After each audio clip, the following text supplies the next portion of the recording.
Assalamualaikum warahmatullahi wabarakatuh.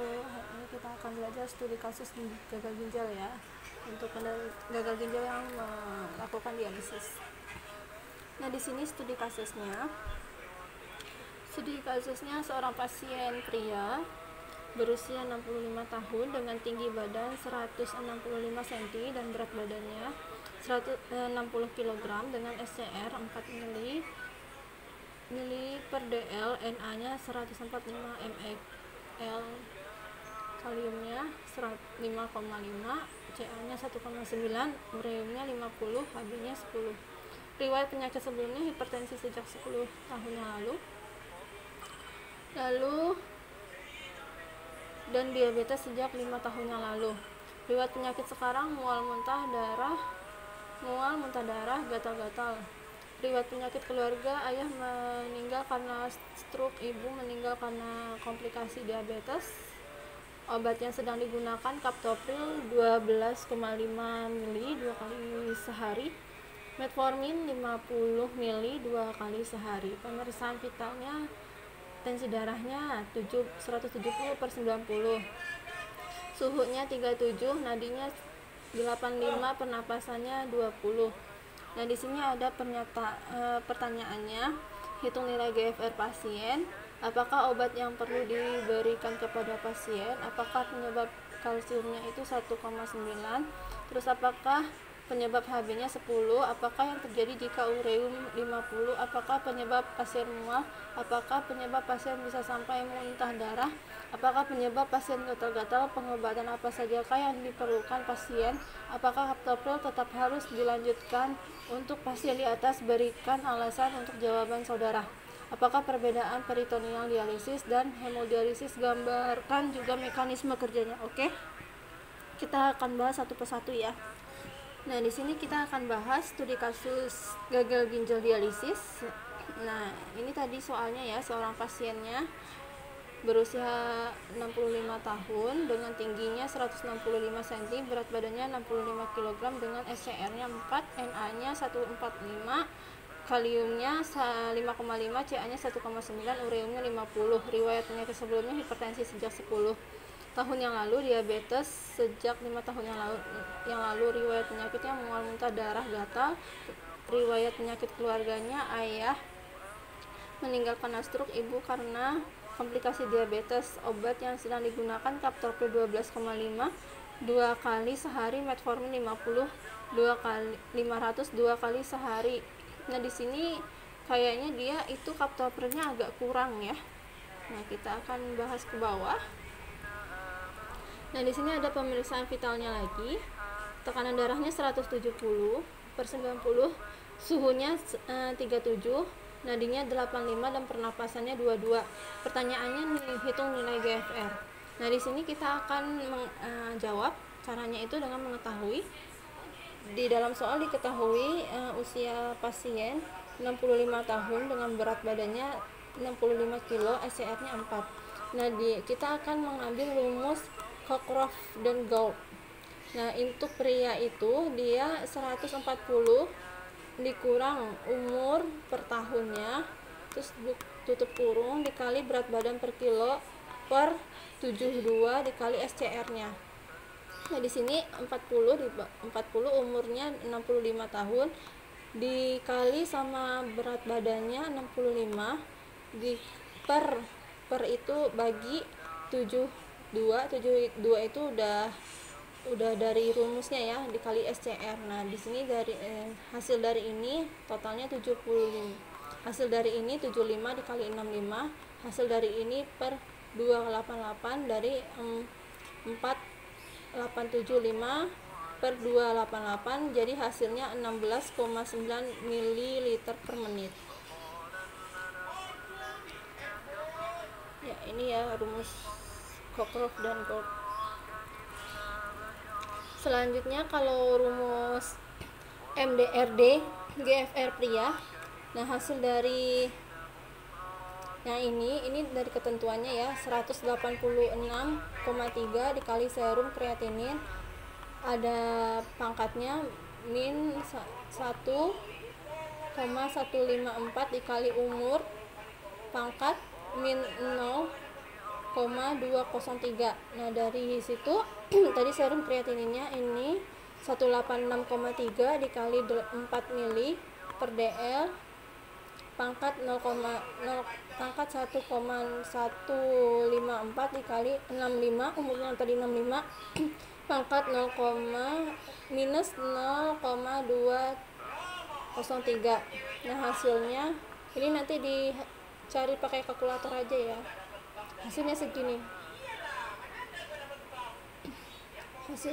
ya, 16,12 ml per min per 1,73 m kuadrat. Nah, yang kedua, apakah obat yang perlu diberikan kepada pasien? Jadi jawabnya, karena kondisi pasiennya edema dengan CKD stage 4 yang disebabkan oleh diabetes nefropati, maka perlu kontrol gula darah, kontrol tekanan darah, menurunkan hipertensi intraglomerular dan proteinuria serta restriksi asupan protein, sehingga perlu adanya penambahan asam folat 2x1 karena pada kasus gagal ginjal kronik akan terjadi penurunan eritropoietin dan hiporesponsif eritropoietin, sehingga diperlukan asam folat yang berfungsi sebagai bahan pembentuk sel darah merah. Terus tetap diberikan captopril 12,5 2x1 karena menurunkan tekanan darah dan hipertensi intraglomerular. Furosemid injeksi per 8 jam karena mengurangi edema perifer yang berfungsi sebagai lob diuretik. Perlu penambahan glimepiride 1 kali 2 mili untuk kontrol gula darah. Penyebab dari kalsiumnya 1,9 mmol per liter itu seharusnya kan nilai normal kalsium itu 2,2 sampai 2,6 milimol per air. Kenapa dia sangat rendah, CA-nya kurang dari normal? Karena menurunnya penyerapan kalsium di usus akibat menurunnya kalsitrol. Hal ini menyebabkan sistem pengeluaran fosfat melalui ginjal semakin menurun. Akibatnya terjadi peningkatan kadar fosfat dalam darah. Peningkatan fosfat inilah yang menyebabkan kadar kalsium menurun. Ya. Terus apakah penyebab HB-nya itu 10? Kalau HB biasanya itu 12 ya. Jadi HB-nya itu di bawah normal. Kenapa? HB pasien rendah, hal ini bisa disebabkan karena kehilangan darah akibat pengambilan darah untuk pemeriksaan lab, atau bisa jadi karena darah yang terperangkap atau tertinggal di alat hemodialisa, bisa jadi juga diserta di defisien zat besi dan zat nutrisinya. Jadi yang kelima, apakah yang terjadi jika ureumnya 50 mg per dl? Yang akan terjadi bila ureum meningkat itu pengaturan fungsi regulasi dan ekskresi menjadi buruk, keseimbangan volume cairan dan elektronik, keseimbangan asam basa, retensi nitrogen dan metabolisme lain, serta gangguan hormonal. Dan yang kedua, akan terjadinya abnormalitas sistem tubuh, sistem gastrointestinal, hematologi, pernapasan, kardiologi, dan kulit, serta neuromuskular. Kenapa sih tadi pasien bisa mual juga gitu? Karena disebabkan oleh nilai kadar ureum pasiennya tinggi. Jadi nilai ureumnya tinggi bisa menyebabkan pasien mual. Apakah penyebab pasien bisa sampai muntah darah? Karena pasien akan menjalani cuci darah, umumnya akan diberi pengencer darah seperti heparin. Hal ini bertujuan untuk mencegah terjadinya pengumpalan darah saat proses cuci darah. Namun, bila pasien memang memiliki masalah pada sistem pembekuan darah atau koagulasi, pemberian heparin tersebut dapat mencetus terjadinya muntah darah. Jadi itu karena efek samping dari heparin itu tersendiri. Kan efek samping sih ya, efek dari pemberian heparin lah. Nah, yang kedua, penyebab yang kedua itu dari bisa jadi muntah darahnya itu karena ada masalah pada saluran pernapasan.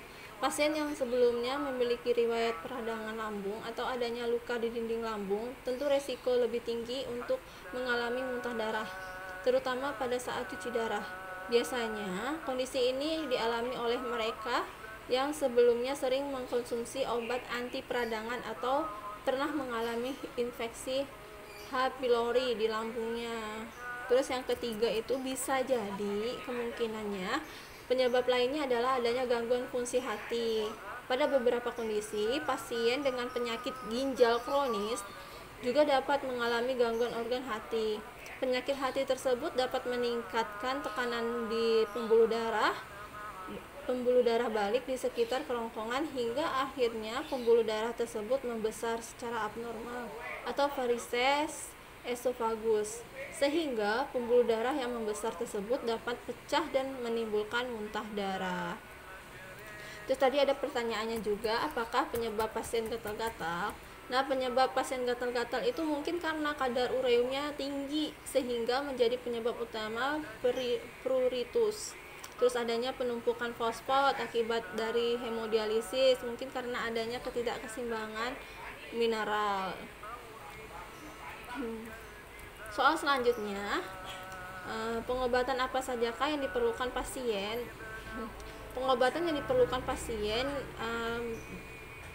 diberikan terapi non medikamentosa, yaitu pembatasan cairan 1 liter per hari, pembatasan protein 0,9 gram per kilogram berat badan per hari, diet rendah garam 2,2-3 gram per hari, depderimen, luka transfus PCR 200 cc dan hemodialisa. Terapi medikamentosa ini diberikan melalui intravena IVFD NaCl 0,9%. Terus pemberian kaptopril 12,5 2x1 karena menurunkan tekanan darahnya dan hipertensi intraglomerular.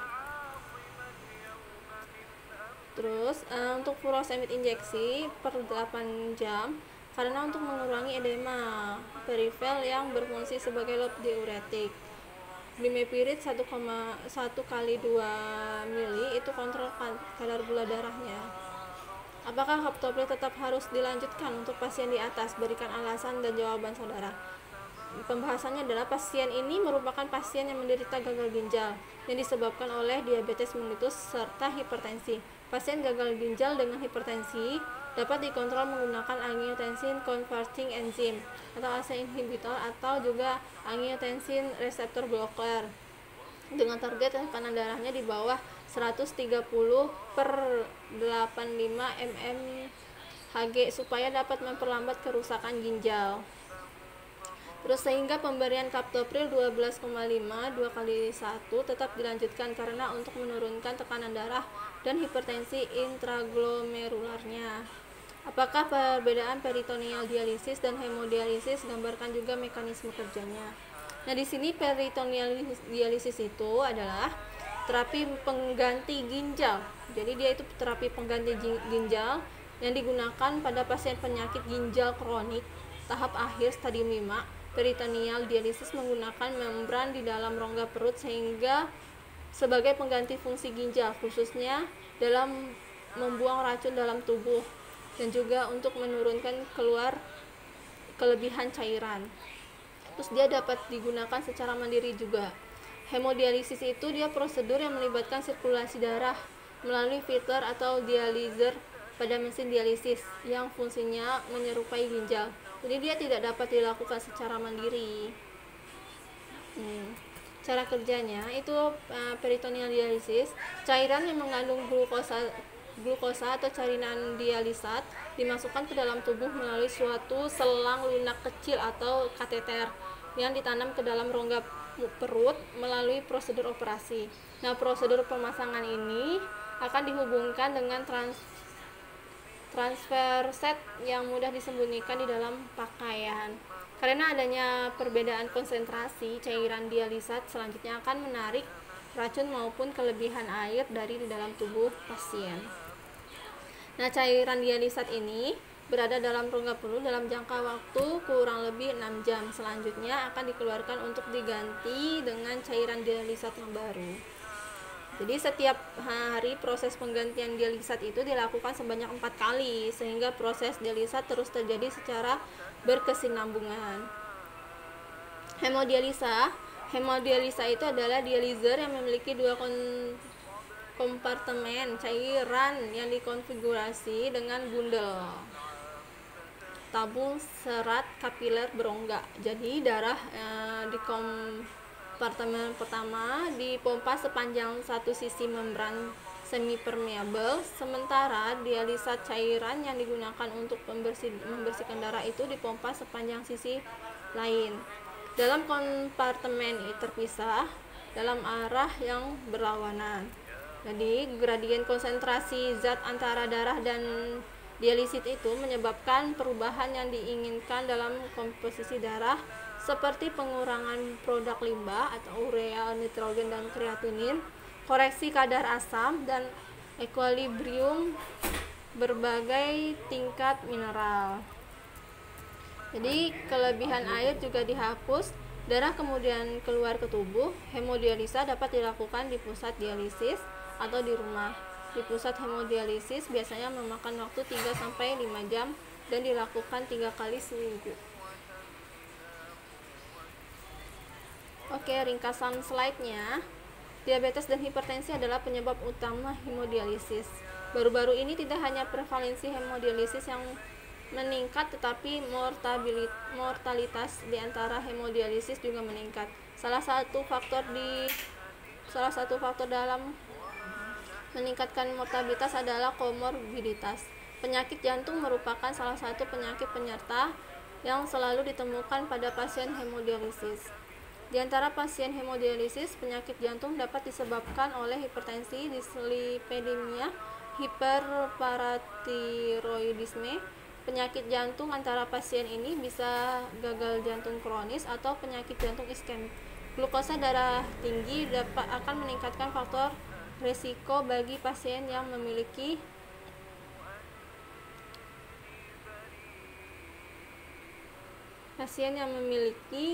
penyakit jantung. Osmolalitas tinggi dari glukosa darah akan membuat darah melambat dan meningkatkan risiko di pembuluh darah. Merawat faktor risiko penyakit jantung akan meminimalkan komorbiditas penyakit jantung. Kepatuhan dan menerapkan gaya hidup yang baik adalah hal-hal untuk mengurangi komplikasi penyakit jantung. Nah, jika pasien sudah didiagnosis penyakit jantung, maka harus mendapatkan perhatian yang besar karena penyakit ini mendominasi penyebab kematian di antara pasien hemodialisa. Nah, analisis Kaplan-Meier ini untuk menentukan persentase kelangsungan hidup di antara pasien. Sebuah studi prospektif kohort yaitu adalah kriteria inklusi semua pasien hemodialisis yang menderita diabetes dan hipertensi. Pasien yang berusia di atas 18 tahun, kriteria eksklusifnya pasien berusia kurang dari 18 tahun, pasien kanker, pasien hamil, pasien HIV/AIDS, pasien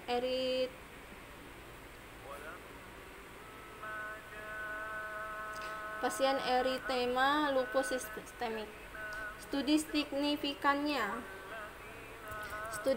signifikan tentang kematian akibat penyakit jantung sering terjadi di Malaysia. Data menunjukkan 85 dari 78 pasien diabetes dan atau hipertensi yang menjalani hemodialisis mengalami dislipidemia.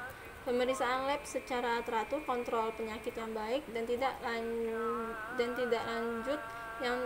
lanjut ya tempat dari kemajuan pengobatan pasien dapat meminimalkan kemungkinan kematian akibat komplikasi. Pasien diabetes dan hipertensi yang menjalani hemodialisis di Indonesia tidak memiliki hasil pemeriksaan lab yang lengkap, dan pemeriksaan lab hanya dilakukan ketika pasien membutuhkan saja. Hal ini memberi dampak bagi kemajuan pengobatan. Lebih dari itu, Pasien-pasien itu melakukan hemodialisis 2 kali dalam seminggu, dan itu dapat mencegah terjadinya udema sehingga jantung tidak terganggu. Kemudian gambar yang kedua, gambar pertama itu dia menunjukkan korelasi yang signifikan dari analisis kelangsungan hidup pasien hemodialisis yang memiliki penyakit jantung dan tidak memiliki durasi atau sesi hemodialisis di HD Jakarta. Jadi pada awalnya sesi hemodialisis itu persentase kelangsungan hidup untuk masing-masing kelompok ini berbeda. Untuk pasien yang tidak memiliki penyakit jantung memiliki 90% bertahan hidup karena mereka telah melakukan sesi hemodialisis sekitar 500 kali. Tetapi jika pasien yang memiliki penyakit jantung memiliki sekitar 22% pertahanan hidup karena mereka melakukan sesi hemodialisis sekitar 760 kali.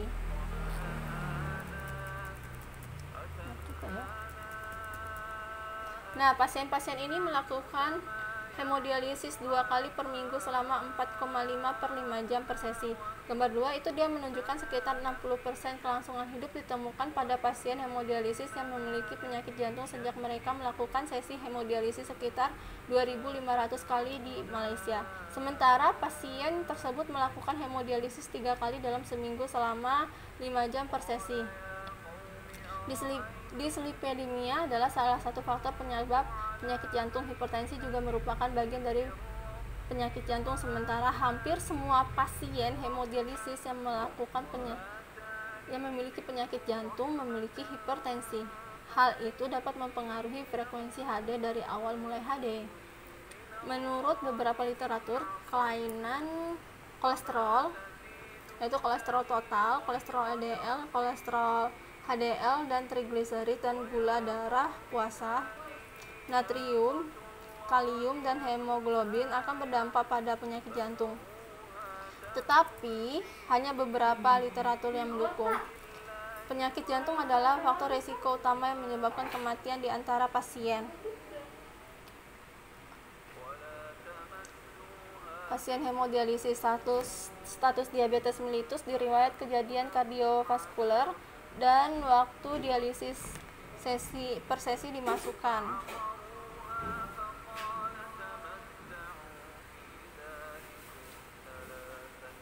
Masukkan ke mode rediksi prognostik baru kejadian kardiovaskular komposit yang disesuaikan untuk pasien hemodialisis. Dislipidemia adalah salah satu faktor risiko yang akan menyebabkan penyakit jantung. Dari analisis survival Kaplan-Meier dalam Pusat HD Penang, Malaysia, persentase kelangsungan hidup pasien hemodialisis dengan komplikasi penyakit jantung lebih dari 60% sejak pasien tersebut melewati 2.500 kali hemodialisis. Ini memberi indikasi bahwa pasien-pasien itu dapat bertahan lebih lama walaupun mereka mempunyai komplikasi ini. Tapi berbeda di Indonesia karena pasien melakukan 750 kali hemodialisis, persentase kelangsungan hidup hanya 30%. Jadi, penyakit jantung adalah salah satu penyebab kematian pasien hemodialisis di Indonesia. Hal ini dapat dilihat dari hubungan yang signifikan antara pasien hemodialisis dengan komplikasi penyakit jantung yang dapat mengakibatkan kematian. Pasien hemodialisis di Indonesia memiliki peluang lebih kecil untuk bertahan hidup dalam waktu yang lebih lama dibandingkan pasien hemodialisis di Malaysia. Durasi yang dilakukan pasien dapat menjadi salah satu faktor yang meningkatkan risiko kematian akibat penyakit jantung karena cairan berlebih yang ada dalam tubuh sehingga membuat ginjal terganggu. Oke, sekian. Terima kasih. Wassalamualaikum warahmatullahi wabarakatuh.